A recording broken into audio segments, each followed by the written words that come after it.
on a quiet, rainy afternoon in Portland.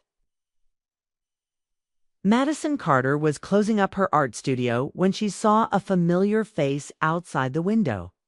It was Lena Morgan, the wife of Ethan Morgan, Madison's old college friend. They hadn't seen each other for years. But something in Lena's hesitant step and nervous eyes told Madison this visit was important.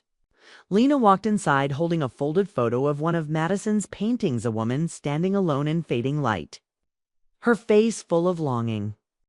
Lena admitted she hadn't felt real emotion in a long time and hoped Madison could help her find that feeling again through art. Madison agreed, not fully understanding how much this would change her life. Lena began coming to the studio regularly. Each session, she spoke more about her life with Ethan. They had grown apart, not in fights but in silence. Dinners were quiet and she felt invisible even when Ethan was nearby. She confessed she didn't even know how to connect with herself anymore, let alone with her husband. Madison listened and painted beside her, offering gentle encouragement. Lena's vulnerability struck a chord with Madison, reminding her of her own struggles with feeling unseen. One day, Lena surprised Madison by asking her to help reconnect with Ethan. She wanted to learn how to speak his language again, the language of emotions and understanding they had lost over the years. Lena believed Madison, who had known Ethan before marriage, could show her how to reach him. Madison hesitated but agreed, not knowing where this path would lead. That night she called Ethan. They met at a quiet cafe near Ethan's university. Ethan looked tired but still held his old charm. Their conversation flowed easily, as if no time had passed. Madison told him about Lena's desire to rebuild their connection. Ethan sighed, admitting he had been distant and distracted lately, caught between too many responsibilities. They talked about loneliness and lost dreams, and Madison saw that Ethan wasn't cold, just worn down by life's demands. After their meeting, Madison wrote a letter to Lena. She wanted to reassure her that Ethan still loved her deep down, even if he didn't always show it. But Madison also confessed something unexpected. Talking to Ethan had stirred feelings inside her she thought were long gone. She folded the letter and kept it private, afraid of the complicated emotions it revealed. Lena continued coming to the studio, learning not just how to paint, but how to feel again. Madison showed her how to notice small details and embrace vulnerability. Meanwhile, Madison found herself drawn closer to Ethan through their growing conversations. They exchanged texts filled with book quotes and shared memories. Each message made Madison's heart race, even though she tried to keep her distance. One evening after a gallery opening, Madison and Ethan found themselves alone under the city lights. Ethan asked if she ever thought they had chosen the wrong lives. Madison replied that maybe what felt right before didn't feel right anymore. Ethan then confessed he had never stopped thinking about her. Madison was shocked and tried to push the feelings away, reminding him they couldn't cross that line. Ethan understood, but needed to say it. Madison left without saying goodbye. The next day, Madison avoided the studio, and Lena noticed her silence. She reached out, concerned. Madison stared at the message, her heart heavy with confusion.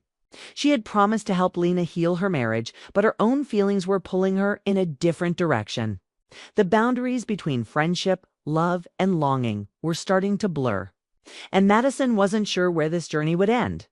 After the heavy night when Ethan confessed his feelings, Madison felt her world tilt in ways she never expected. The walls she had carefully built around her heart began to crack, and every message from Ethan felt like a spark in dry wood, dangerous yet impossible to ignore. But she also knew she owed Lena honesty and respect, especially since Lena had come to her in such vulnerability, asking for help to save her marriage. Days passed with Madison avoiding the studio, unsure how to face Lena. Yet Lena's messages kept coming, simple, caring, full of hope. Madison felt guilty, torn between her promise to help and the growing tension in her chest. She wanted to tell Lena the truth, but feared shattering the fragile trust they were building. Madison finally decided to meet Lena for coffee, hoping that talking face to face would help her find clarity at the small cafe where they met. Lena looked tired but hopeful. Madison could see the weight of uncertainty in Lena's eyes. Without hesitation, Lena asked, "Is there something you're not telling me?" Madison swallowed hard. She knew this was the moment she had been avoiding. "There is," Madison admitted softly. "When I talked to Ethan, something unexpected happened. He told me things, and I felt things I didn't expect." Lena's face paled, but she nodded, bracing herself. "What kind of things?" Madison chose her words carefully. "He said he still thinks about me. And I feel something too. But I don't want to hurt you." Silence fell between them, thick and heavy. Lena looked down at her cup, then back up with steady eyes. "Madison, I asked for help because I was lost. If this is happening between you and Ethan, I want to know. It's painful, but I'd rather face the truth." Madison was relieved by Lena's honesty, but also terrified of the road ahead. They agreed to keep talking openly, even if the truth was complicated. That evening, Madison texted Ethan, trying to set boundaries. She told him they needed to slow down and think about what was happening. Ethan replied with understanding. But Madison sensed his own confusion mirrored hers. Meanwhile, Lena's efforts to reconnect with Ethan didn't go unnoticed. Ethan began showing small signs of change. He called her during the day, left thoughtful notes, and attended art sessions with Madison to support Lena. Madison watched them together, feeling like an outsider in a story she was both part of and powerless over.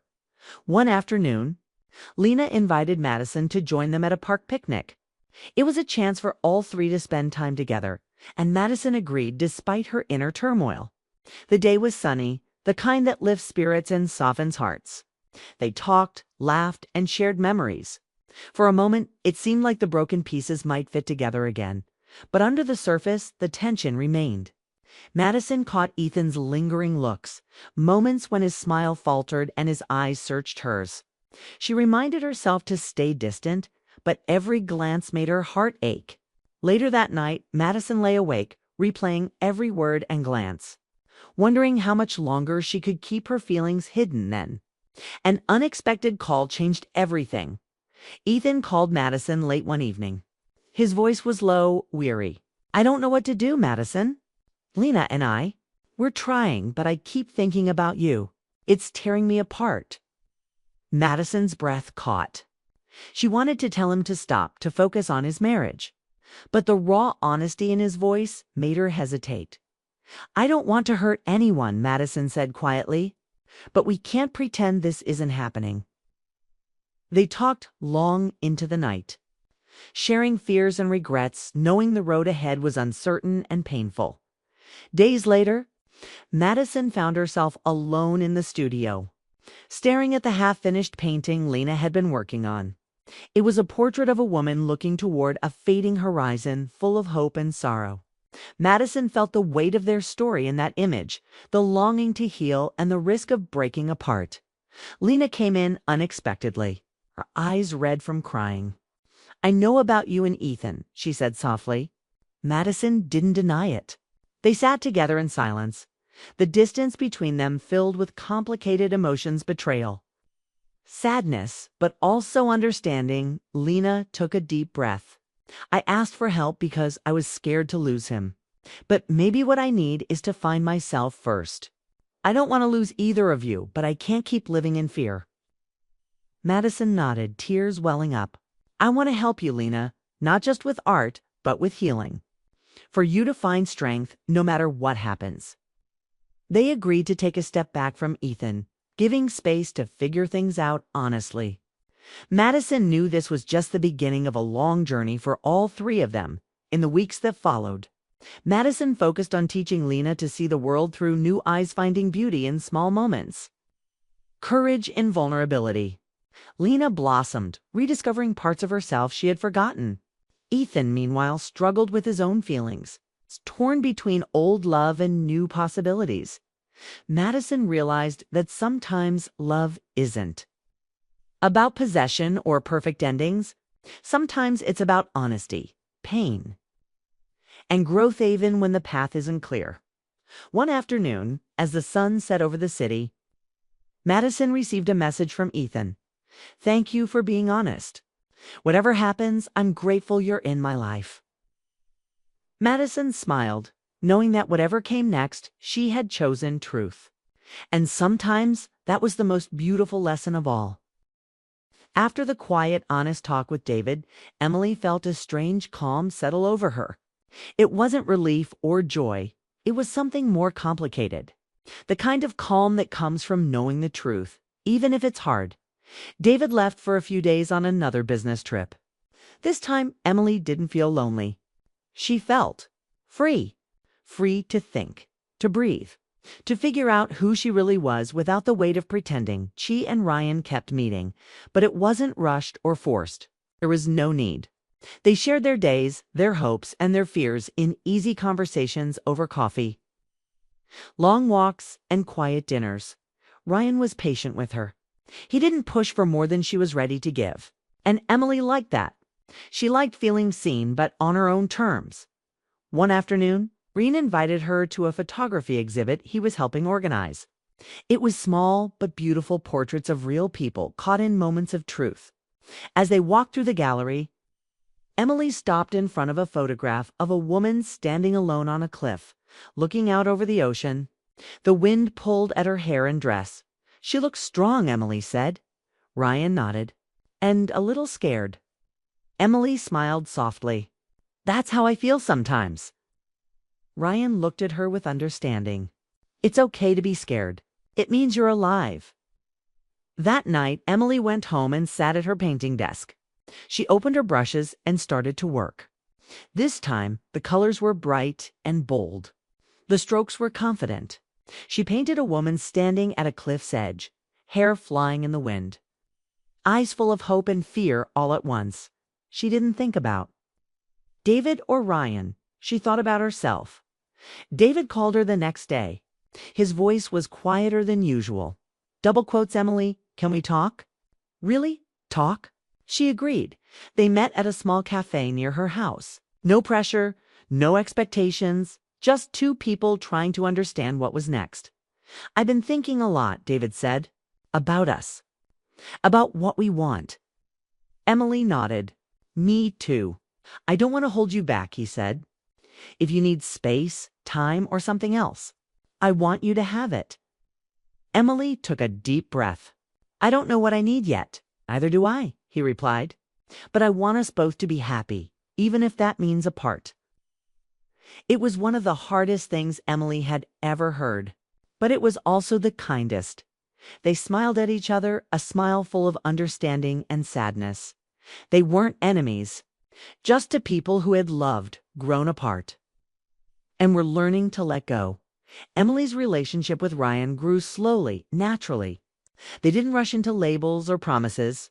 Instead, they shared moments, quiet mornings with coffee, long talks about art and dreams, comfortable silences where words weren't needed.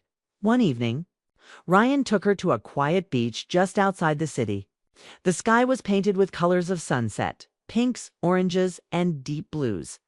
They sat on the sand, watching the waves roll in.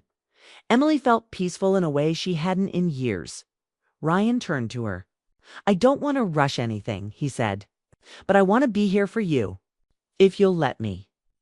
She looked at him, her heart full but cautious. "I want that too." They didn't hold hands or make promises that night. They simply sat together, two people finding a new kind of connection. Weeks passed, and Emily felt herself healing. Her conversations with David became easier. They still talked sometimes, checking in, sharing memories with gentle smiles. It wasn't easy, but it was real. One afternoon, David invited her to his new apartment, a fresh start for him. She saw the man he was becoming, quieter, more thoughtful, and accepting of change. Emily realized she was growing too, not just out of her marriage, but into a new version of herself. She wasn't the woman who had felt lost and invisible. She was someone learning to be brave. Ryan surprised her one rainy evening with tickets to a gallery opening downtown. It was a big event, with artists and guests filling the space as they walked through the exhibit. Emily felt nervous but excited. She stopped in front of a large photograph. Her own portrait from Ryan's latest project. The crowd around her admired the photo, a woman with eyes full of stories. Pain and hope. Ryan squeezed her hand gently. "You're ready to be seen." Emily smiled, tears in her eyes. She had come so far from the woman who felt invisible in her own life.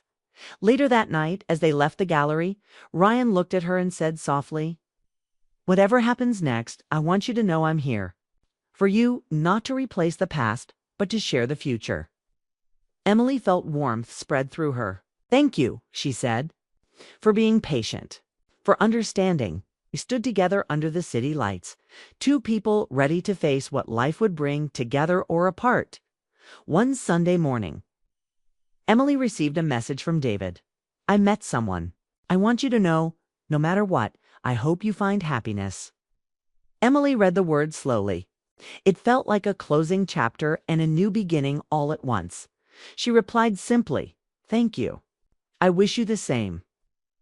That afternoon she sat by her window. Painting the sunrise, she thought about love, loss, and the strange, beautiful way life moves forward. Sometimes it asks us to let go. Sometimes it offers a chance to start again. And sometimes it surprises us with kindness, with understanding, with a quiet love that grows slowly but surely. That Emily didn't know what the future held, but she knew one thing: she was ready. Michael Carter always believed marriage was built on consistency. He and Anna had been together for nearly a decade, and their life together was calm, structured, and at least on the surface happy. They lived in a quiet suburb of Portland, Oregon. He was an architect who worked from home. She was an artist who had only recently begun showing her work publicly again. Their house was full of quiet. Moments shared, coffee on the porch, soft jazz in the evenings, dinners eaten in silence but not discomfort. They weren't passionate in the dramatic movie-like sense, but they understood each other. Or so Michael thought. Lately, though, something had changed. It started when Anna joined a local art collective. At first, Michael was proud of her for reconnecting with her passion. She'd stopped painting for years after her father passed away. And seeing her pick up the brush again made him feel hopeful for her and for them. She started going to more gallery events and meeting other creatives. One name started to come up often. Ethan. Ethan was in graphic design, part of the same group, younger by a few years. From the way Anna described him, energetic, passionate about his work, deeply supportive, it was clear Ethan made an impression. At first, Michael didn't think much of it. Friends were normal. Anna was friendly by nature, and Michael trusted her. But soon he noticed she mentioned Ethan more than anyone else. Michael remembered one particular Saturday afternoon. Anna had been out at a group painting session, and when she came home, she looked lighter, happier than he'd seen her in months. He asked how it went. She smiled, said it was wonderful, then went upstairs and stayed there the rest of the evening. It wasn't the words. It was the silence that followed. Over the next few weeks, Michael watched the distance grow. She was still kind, still warm in small ways, touching his arm when passing by, asking about his work, but her eyes weren't in it anymore. There was a softness missing. She was with him physically, but emotionally, it felt like she was drifting towards someone else. Michael didn't want to jump to conclusions. He thought maybe it was stress or a creative phase. But he wasn't naive. One night, after Anna had gone to sleep early, Michael found himself scrolling through her art collective's website. There, in a photo from a recent show, was Anna standing beside Ethan. They weren't touching, but the way they looked at each other told Michael everything. It was a look Anna hadn't given him in years. He closed the laptop and sat in the dark for a long time. That week, Michael tried harder.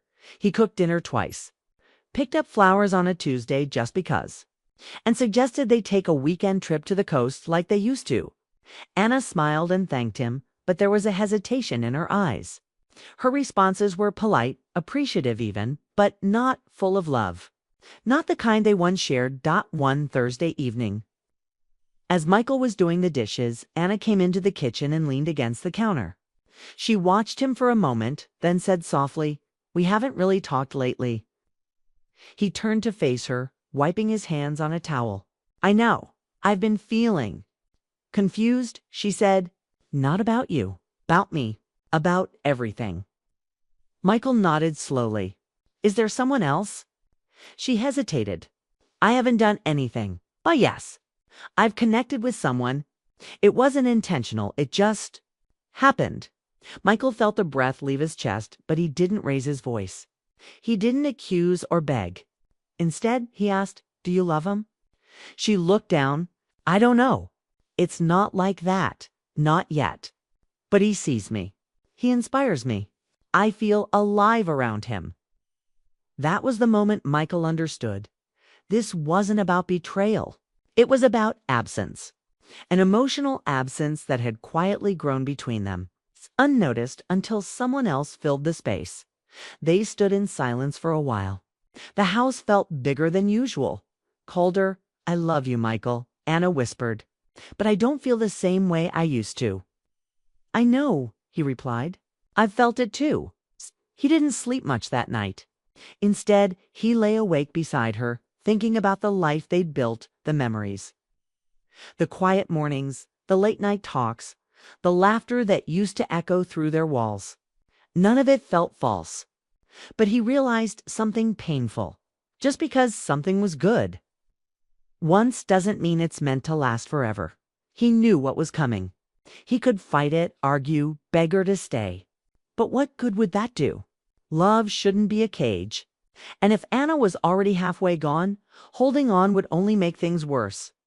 By morning, Michael had made up his mind. He would not stand in her way.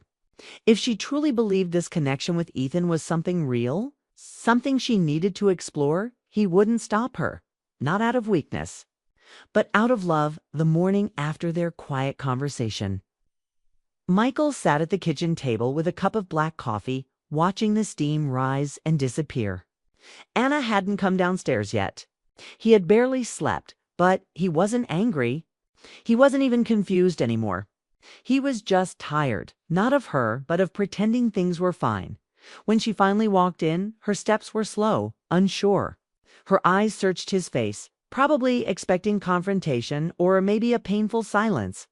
Instead, Michael pulled out the chair across from him and gently said, "Sit." Anna looked surprised, but did. He took a long breath. If this thing with Ethan means something to you, if it makes you feel alive again, I won't stop you. Her lips parted slightly. What are you saying? I'm saying, Michael said softly, if he makes you happy, go. I love you enough to let you find that. Tears immediately welled up in her eyes. Not dramatic ones, quiet, still tears that didn't fall yet, just hovered, waiting. I never meant for this to happen, she said. I believe you, he replied. And he did. They didn't argue. They didn't shout or say things they'd regret. There was just truth between them now. Honest, raw, heavy truth.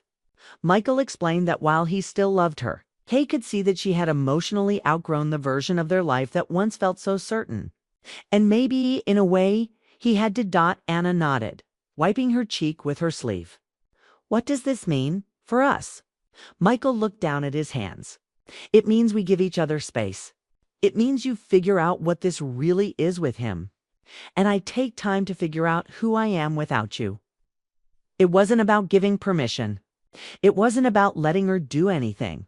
She wasn't his possession. It was about choosing not to fight what was already changing. Over the next few days, the house took on a strange stillness. They were careful with each other, polite, respectful. They shared dinner, and they were both home but didn't try to force conversation.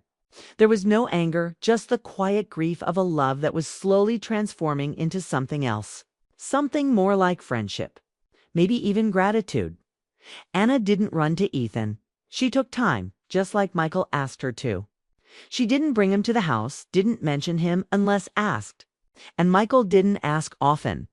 Instead, he started spending more time outside. He went on long walks, drove to the coast on a Sunday just to clear his head, and reconnected with an old friend, Ben. Someone he'd lost touch with during the early years of marriage. Ben noticed the change in him right away. You look like someone who just dropped 100 pounds. but not in a good way. Michael gave a sad smile. You're not too far off. He told Ben everything. Not in a bitter, venting way, but honestly, like someone who needed to be heard. Ben didn't judge. He just listened. Maybe this is a good thing, Ben said after a while. You've been the strong one for so long. Maybe it's time you focus on you. Michael thought about that during one of his evening walks. For years, he had lived to support Anna's dreams, to make the house run, to be the stable one. But now that the foundation had shifted, he realized he'd neglected parts of himself. Dreams he once had. Passions he had buried under routine. He started sketching again. Not houses. Just whatever came to mind. Trees, streets, faces. Things that reminded him of who he was before he was someone's husband. Then, one Wednesday afternoon, Anna came home early. Michael was sitting on the back porch, sketchbook in hand. She stood in the doorway, hesitant. Can we talk?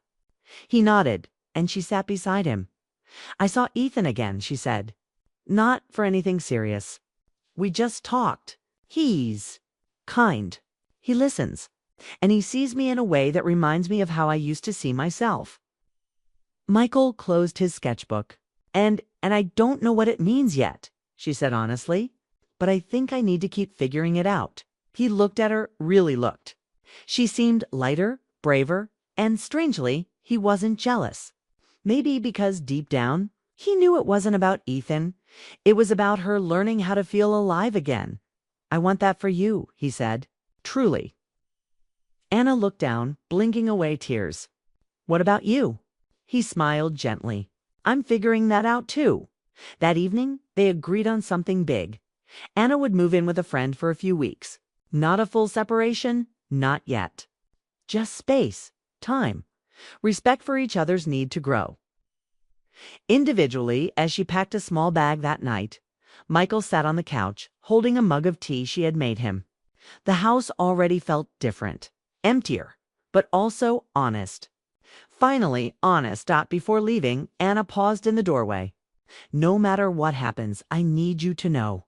You're the kindest man I've ever known. Michael gave a small nod, emotions caught in his throat. And I'll always be grateful for the years we shared. The first week without Anna felt strange. The house was quiet, too quiet.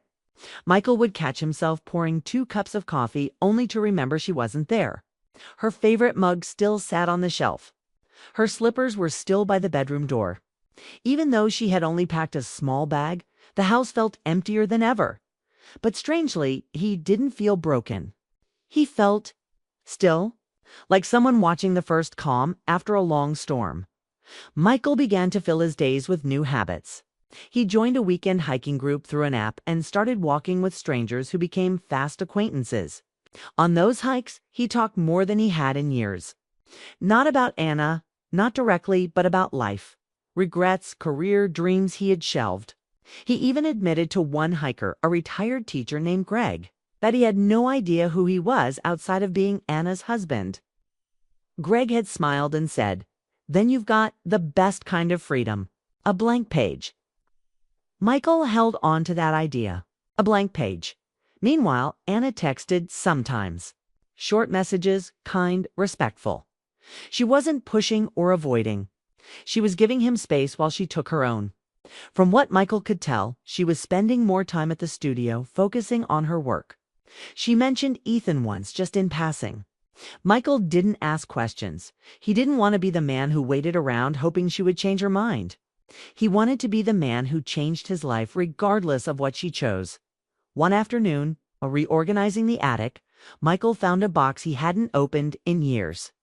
Inside were his old photography gear, photos from college, and sketchbooks from his early design days before he was building shopping centers and office parks. Back when he used to dream of designing museums and parks. Things that made people feel. He spent hours flipping through old photos, remembering how much he used to love capturing light, people, moments. Without thinking too much, he grabbed his old camera, dusted it off, and went downtown to take photos. That day, something inside him clicked. Not in a loud, dramatic way, but like a door slowly opening at a local coffee shop. While reviewing his photos, a woman at the next table leaned over and said, "That's a great shot, the one with the kid and the bubbles." Michael looked up, surprised. The woman had soft brown eyes, probably mid-40s, and a calm presence about her. "Thanks," he said. "Just getting back into photography after a long time." They talked for 20 minutes. Her name was Rachel, a freelance editor and part-time writing teacher. They talked about books, coffee, and the quiet comfort of small creative habits. It wasn't flirtatious, just easy, natural. When she left, she smiled and said, "If you ever need a second opinion on those photos, I'm usually here Wednesdays." Michael didn't say he was married. He didn't need to. Nothing happened.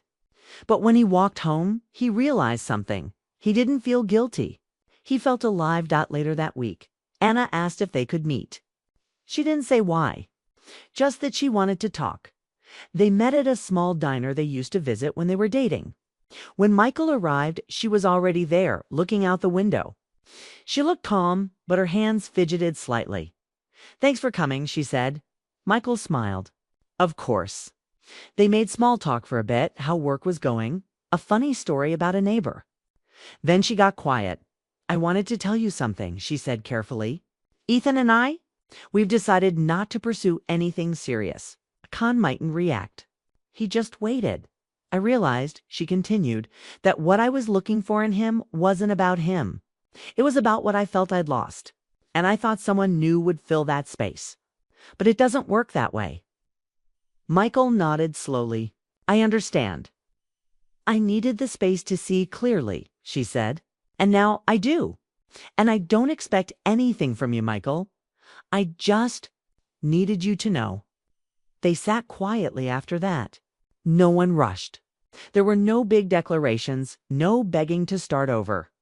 Just a people who had lived something together, broken something together, and were now speaking honestly for maybe the first time in years. Michael looked at her and said gently, "I'm not angry. I just want us both to be at peace. Whatever that looks like." Anna smiled softly. "That's all I want to." That night, Michael went home alone, and it didn't feel like a loss. It felt like the closing of one chapter and the beginning of another. He wasn't sure if Anna would come back. He wasn't even sure if he wanted her to, not out of hurt, but because he was beginning to build something new for himself. He picked up his camera again and went out just before sunset. The light was perfect. He snapped photos of people laughing, dogs playing, an older couple holding hands on a bench. Each picture felt like a step toward something better. Michael stared at Rachel's message for a moment, then placed the phone on the kitchen table. It wasn't a complicated text, just a kind gesture, a compliment, an invitation maybe. But what stood out the most was that it didn't feel heavy. It didn't carry years of tension or history. It felt light, open, and for the first time in a long time, Michael was ready for something like that. He didn't reply right away. Not because he didn't want to, but because he wanted to answer it as the man he was becoming, not the one still caught between a past and future. So he spent the day doing things he loved. He walked to the farmer's market, picked up fresh bread, and stopped by the bookstore he used to frequent before life got too busy. He flipped through a photography magazine and thought, "This is who I used to be, and maybe who I'm returning to." Later that evening, as golden light filled the living room, he finally replied to Rachel's message. "Would love to tell you the story. Maybe over coffee next week." She replied quickly, "Wednesday. Same place." And just like that, something gentle began to form. Meanwhile, Anna had settled into her own routine. Though she hadn't moved far, her world looked different too. She had more time for painting, more time for herself, and more time for silence, the kind that wasn't sad but reflective. She didn't see Ethan anymore, not because of guilt, but because that chapter had naturally closed. What had seemed like a spark turned out to be just a flash of light showing her what she had lost. Not what she wanted long term. She and Michael still texted. Not daily, but often enough to feel connected. There was no pressure to fix anything. Just mutual care. Sometimes she would send him a photo of a half-finished painting, and he'd reply with one of his sketches. No tension. Just sharing. When Wednesday came, Michael met Rachel at the coffee shop. She was already there wearing a simple green scarf, reading something on her tablet. When she looked up, she smiled like they were old friends. They talked for hours, not about broken marriages or lost love, but about photography, music, and quiet things like how fall always felt like a fresh start by the end of their time together. Rachel looked at him thoughtfully and said, "You seem like someone who's done a lot of letting go." Michael nodded. It wasn't easy, but it was right. In the days that followed, he saw her again. Once for a gallery opening, once for a walk in the park. Nothing rushed. Nothing assumed. Just two people enjoying small steps. One evening, Anna asked to meet again. Not for anything big, just to talk. They met at the park this time, under an old oak tree where they once had a picnic years ago. She brought a thermos of tea, and they sat on the bench like old friends. "I wanted to thank you," Anna said, breaking the silence. "For what?" Michael asked. "For handling everything with grace. You could have made it hard. You could have been angry or cold. But instead, you gave me space. And now I see things I couldn't before." Michael smiled gently. "We both made mistakes, but we also found clarity." She nodded. "Do you think we'll ever be what we were?" He looked at her honestly. "No, but I don't think that's a bad thing. What we were was beautiful for its time. But maybe now we get to be something different. Something better, in a new way." Anna wiped away a small tear, not from pain, but from acceptance. "I want us to stay in each other's lives." "So do I," he said. "But only if it's healthy, for both of us." They hugged before they left, and it wasn't emotional or confusing. It was kind, human, forgiving. Months passed. Michael and Rachel continued to see each other slowly. There was no pressure, just a growing friendship with quiet affection.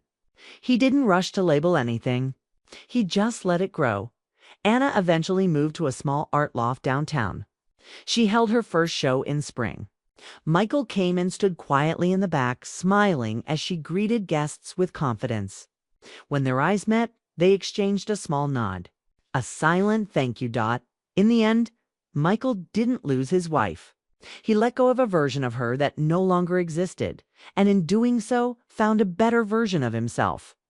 And Anna, in losing comfort, found freedom. Not freedom to escape, but freedom to become whole again. Their love hadn't failed. It had simply evolved.